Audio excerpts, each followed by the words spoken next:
سکھ سے آصف کا کیا مطلب ہو سکتا ہے؟ میری سمجھ میں کچھ نہ آیا، لیکن اس وقت میں کوئی وضاحت طلب کرنا بھی نہیں چاہتی تھی۔ میں اپنی ساری زندگی تمہارے قدموں میں گزار دوں گی، تمہارے قدموں کی دھول میرے ماں کی افشاں ہوگی۔ میں نے حیا آلود نظریں جھکا لیں۔ مجھے تم سے یہی امید تھی، تم میرے قدموں میں نہیں دل میں رہو گی۔ وہ چند لمحوں تک میری صورت تکتا رہا۔ اچھا، تو میں وکیل سے بات کر لیتا ہوں، میں اس سے ملاقات کا وقت طے کر کے تمہیں بتا دوں گا۔ ٹھیک ہے، میں نے اس بات میں سر ہلا دیا۔ جو تم مناسب سمجھو، میں ہر بات کے لیے تیار ہوں۔ میرے ایک دوست کا فلیٹ خالی پڑا ہے، وہ بیرون ملک ملازمت کے لیے گیا ہوا ہے۔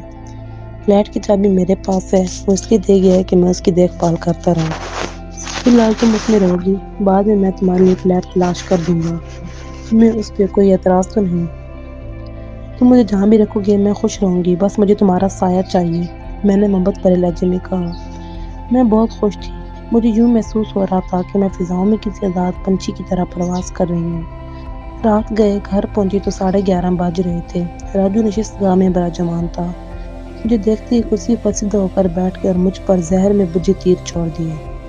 باجی، آپ کا روز رات دیر سے آنا معمول بن گیا ہے، پھر چہرے پر ندامت کی بجائے سرخی دہک رہی ہوتی ہے۔ میرے خیال میں موٹر نکڑ پر خراب ہو گئی ہوگی۔ آج مجھ پر ان تیروں کا کوئی اثر نہیں ہوا تھا۔ میں نے رک کر اس پر ایک چٹی سی نظر ڈالی اور اپنے کمرے کی طرف بڑھ گئی۔ ایک دن میں اپنی چھوٹی بہن زینب کے کہنے پر انگریزی فلم ٹائٹینک کی 2 ٹکٹیں بک کرا لیں۔ وہ مجھ سے 4 برس چھوٹی تھی، لیکن کسی سہیلی کی طرح میری دوست تھی، میری بے انتہا ہمدرد۔ جب مجھے کوئی فلم دیکھنا ہوتی تو اس کو پیسے دے کر نشستیں بک کرا لیتی تھی۔ ہم دونوں فلم دیکھنے جایا کرتی تھیں، لیکن برقع میں جاتی تھی۔ فلم دیکھنے سے پہلے میں اسے کسی بھی ریسٹورینٹ میں لے گئی۔ اسے چکن بروسٹ بہت پسند تھا۔ میں آرڈر دے کر اسے باتیں کرنے لگی۔ باجی، ایک بات پوچھوں، آپ برا تو نہیں منائیں گی؟ وہ بروسٹ کھاتے ہی بولی۔ میں نے اسے سوالی نظروں سے دیکھا۔ آپ جو یہ روز بروز دیر سے گھر آ رہی ہیں، سارا دن آپ کے بارے میں سرگوشیاں ہوتی رہتی ہیں۔ اچھا، میں ایک دم سے ہنس پڑی۔ پھر اس کے قریب ہو کے اشتیاق سے پوچھا، کیا کہتے ہیں سب لوگ میرے بارے میں؟ آپ شاید دفتر کے کسی افسر سے دوستی کر بیٹھی ہیں، اس کے ساتھ شامیں گزارتی ہیں، ہوٹلوں میں کھانا کھاتی ہیں، اور سچ سچ بتاتے رہے، کیا خیال ہے؟ میرے لہجے میں بڑی نرمی تھی۔ مجھے بھی آپ کو دیکھ کے ایسا ہی محسوس ہوتا ہے کہ آپ کسی کو پسند کرنے لگی ہیں، زینب نے ڈرتے ڈرتے کہا۔ آپ میں کتنی ہی تبدیلیاں آ گئی ہیں، مسکراتی رہتی ہیں، پھر آپ کا چہرہ کس قدر نکھر گیا ہے۔ بھابی کہتی ہیں کہ جب لڑکی کو کسی سے پیار ہو جاتا ہے تو اس کا رنگ و روپ بھی کھل اٹھتا ہے۔ تم سب کا خیال و اندازہ بالکل صحیح ہے۔ بات تو مشک کی طرح ہوتی ہے، چھپ ہی نہیں سکتی۔ وہ ہے کون باجی؟ زینب کے لہجے میں اشتیاق تھا۔ کہیں وہ تو نہیں جو آپ کو موٹر میں لا کر چھوڑ جاتے ہیں؟ اس کے پاس شاندار قسم کی ٹوٹا کرولا گاڑی ہے۔ میں نے تو سوچا ہوا تھا کہ گھر والوں کو دھیرے دھیرے یہ بات بتاؤں گی، مگر یہاں تو پہلے ہی دھماکے ہو رہے تھے۔ اس کی مجھے خبر نہ تھی۔ ہم دونوں ریسٹورنٹ سے نکلی اور سڑک پار کر کے سینما ہال کی طرف بڑھی تھی کہ میری نگاہ پارکنگ لائٹ پر پڑی اور میں رک گئی۔ آصف گاڑی کا شیشہ بند کر رہا تھا۔ ایک عورت گاڑی کے پاس ہی کھڑی ہوئی تھی۔ وہ انتہائی قیمتی اور بھڑکیلے لباس میں ملبوس تھی۔ اس کے گلے اور کانوں میں زیورات دمک رہے تھے۔ بلا شبہ وہ نہایت حسین اور پرکشش تھی۔ زینب مجھے دیکھ کر رک گئی۔ باجی، کتنی حسین، دلکش اور ہنسمکھ نظر آ رہی ہے وہ۔ اس نے عورت کی طرف اشارہ کیا۔ آصف کے ساتھ 2 دوست بھی تھے۔ میں زینب کو لے کر ایک گاڑی کی آڑ میں کھڑی ہو گئی، جہاں سے میں ان کی باتیں سن سکتی تھی، لیکن وہ ہمیں نہیں دیکھ سکتے تھے۔ یار آصف، بھابی نے تمہیں آج کیسے حراست میں لے لیا؟ ایک دوست نے اس کی شانے پر ہاتھ رکھ کے پوچھا۔ ہماری بیگم صاحبہ نے ٹکٹ منگوا رکھے تھے، بہت اصرار کیا، منت سماجت کی تو چلے آئے، آصف نے جواب دیا۔ یہ ہمیشہ کہہ دیتے ہیں کہ ٹکٹ نہیں مل رہے ہیں، آپ کے دوست یہی بہانہ بناتے رہتے ہیں۔ نہیں یار، ایسی کوئی بات نہیں، آصف نے دوست کو جواب دیا۔ یہ تو خواہ مخواہ مجھ پر الزام تھوپ رہی ہے۔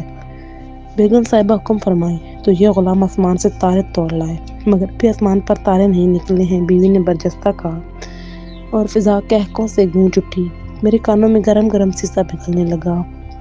میں نے تیر زدہ نظروں سے اس عورت کو دیکھا۔ یہ ہے آصف کی بیوی، جو نہ صرف نہایت حسین بلکہ بڑی نفیس، شائستہ اور خوش مزاج بھی تھی۔ میں اس کی بالکل برعکس تھی۔ میرے دل کو جیسے اندر کوئی نچوڑ رہا تھا۔ کیا ہوا باجی؟ زینب میرا چہرہ دیکھ کے پریشان اور متفکر ہو گئی۔ کچھ نہیں، میں نے خود کو فوراً سنبھالا۔ چائے کے ساتھ بروسٹ کھا لیا تھا، اس لیے تیزابیت ہو گئی، چکر سا آ رہا ہے۔ ٹکٹ واپس کر کے گھر چلتے ہیں، زینب نے تشویشناک لہجے میں کہا۔ میں نے چہرے پر نقاب ڈال لیا اور اسے لے کر سینما ہال کی عمارت کی طرف بڑھی۔ نہیں، میں بالکل ٹھیک ہوں۔ فلم کیسی تھی، اس کی کہانی کیا تھی، مجھے کچھ محسوس نہیں ہوا تھا۔ میں تو اپنی کہانی کے بارے میں سوچ رہی تھی جس میں اچانک ایک سنسنی خیز اور چونکا دینے والا موڑ آ گیا تھا۔ فلم ختم ہونے تک میرا ذہن سنسنا رہا تھا۔ عید کے روز دفتر پہنچی تو پتہ چلا کہ آصف کو اچانک دورے پر باہر بھیج دیا گیا ہے۔ جانے کیوں یہ من کے لیے ایک عجیب سا سکون محسوس ہوا۔ میں اس کو سامنا نہیں کرنا چاہتی تھی، پہلے کچھ سوچنا سمجھنا اور کسی نتیجے پر پہنچنا چاہتی تھی۔ میں کوئی بھی جذباتی قدم اٹھانا نہیں چاہتی تھی کہ بعد میں وہ فیصلہ پچھتاوا بن کر زہریلی ناگ کی طرح مجھے ڈستا رہے۔ لنچ کے لیے اٹھ رہی تھی کہ شازیہ کے دفتر سے اس کی ایک سہیلی نے فون کر کے کہا شازیہ نرسنگ ہوم میں داخل ہے، وہ آپ کو بہت یاد کر رہی ہے، آپ اس سے ضرور ملنے بھولے نہیں، وہ بہت پریشان ہے۔ شام کو دفتر سے چھٹی پر میں نے اس کے لیے پھولوں کا گلدستہ خریدا، دماغ میں بہت سارے انجانے سوالات لیے شازیہ کے پاس پہنچی۔ اس کی حالت دیکھ کر مجھ پر سخت سا چھا گیا۔ شازیہ کے چہرے کی شادابی جانے کہاں رخصت ہو گئی تھی، اس کی جگہ زردی نے لے لی تھی۔ وہ چند ہی دنوں میں برسوں کی مریض دکھائی دیتی تھی۔ مجھے دیکھ کر پھوٹ پھوٹ کے رونے لگی۔ کیا ہوا؟ میں بولی تو میرے لہجے میں ارتاج سا تھا۔ پھر میں نے جھک کر اس کے آنسوؤں کو ٹیشو پیپر سے جذب کیا۔ وہ چند لمحوں تک آنسو بہاتی رہی، پھر سسکیوں کے درمیان بولی اپنی غلطی کا خمیازہ بھگت رہی ہوں۔ خمیازہ؟ میرا دل سینے میں دھک دھک کرنے لگا۔ میں نے ایک لمحے کے لیے سوچا کہیں سول میرج کا انجام تو نہیں ہے، پھر خود سنبھال کے بولی پہلے نہ بجھا، صاف صاف بتا اصل معاملہ کیا ہے۔ شازیہ نے گہرا سانس لیا جس میں دکھ بھرا ہوا تھا۔ تجھے صاف صاف بتانے کے لیے ہی تو بلایا ہے۔ میرے ساتھ سول میرج کے پردے میں کیسا بھیانک کھیل کھیلا گیا۔ میں اپنے چاہنے والے باتوں میں آ کر خود کو تباہ کر بیٹھی ہوں۔ شروع میں تو سب کچھ ٹھیک ٹھاک چلتا رہا، اپنے گھر کا خواب گویا پورا ہو گیا، لیکن دھیرے دھیرے میرے شوہر کا دل مجھ کھلونے کی طرح کھیلتے ہوئے بھر گیا۔ پیسوں کے بل پر کھیلا گیا کھیل ختم ہو گیا۔ اس نے مجھے اپنے فلیٹ سے بے دخل کر دیا ہے۔ اب میں کہاں جاؤں گی؟ لیکن شازیہ، اس نے 50 روپے کے اسٹامپ پیپر کے اپنا دل بہلایا جیسے میں کوئی کھلونا ہوں۔ چند مہینے تک مجھے ایک مرد کی رفاقت میں سکھ ملتا رہا، لیکن وہ مجھے چھوڑ گیا۔ میں تو سمجھی تھی کہ سب ایسا ہی چلتا رہے گا، لیکن یہ معاملہ تو قانونی طور پر کیا گیا تھا۔ میں غصے سے ابل پڑی۔ اب کیا میں کورٹ کچہری کے چکر لگاتی رہوں؟ اس سے میری رسوائی بدنامی ہوگی، قانون تحفظ دے گا۔ یہ سب کہنے کی باتیں ہیں، ویسے بھی قانون کی نظر میں یہ معاہدہ صرف ایک کوڑا کاغذ ہے جس کی کوئی اہمیت نہیں ہے۔ کاش میں قانونی طریقے سے اس کی ہوئی ہوتی تو اس کا گریبان پکڑ سکتی۔ سوچتی ہوں کہ کاش میں گھر سے دلہن بن کر رخصت ہوتی۔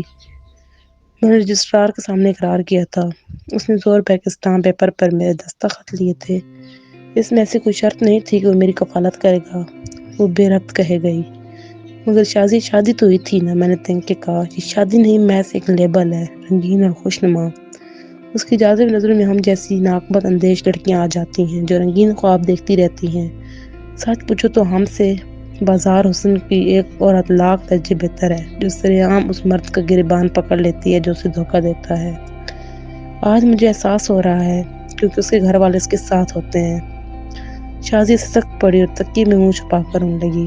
میں اس کے سر پر ہاتھ پھیرنے اور بالوں کو سہلانے لگی۔ میرا دل شدت جذبات سے باہر آیا تھا۔ پھر مجھے اچانک محسوس ہوا کہ شازیہ کی جگہ میں سسک رہی ہوں۔ میں بھی تو سوچے سمجھے بغیر اندھا دھند اس سراب کے پیچھے دوڑ رہی ہوں، اندھے کنویں میں کودنے والی ہوں۔ 4 دن کی چاندنی راتیں ڈھلنے کے بعد میں بھی اس طرح کسی نرسنگ ہوم میں سسکوں گی، تڑپوں گی؟ نہیں نہیں، مجھے بھیک میں ملا ہوا گھر نہیں چاہیے۔ یہ تو کنویں سے نکال کر کھائی میں کودنے والی بات ہوئی۔ سر شام جب میں گھر میں داخل ہوئی تو ابو، امی، بھائی اور باورچی کی نگاہوں میں زہر میں بجھ ہوئی سوالوں کے تیر تھے۔ ہر نگاہ جیسے پوچھ رہی تھی کہ تم آج جلدی کیسے آ گئی؟ لیکن اب میرے دل میں نفرت کی کوئی لہر نہیں اٹھی۔ میں نے ان کو نفرت و قہرت سے نہیں دیکھا، بس محبت بھری نگاہوں میں سب کو سمو لیا۔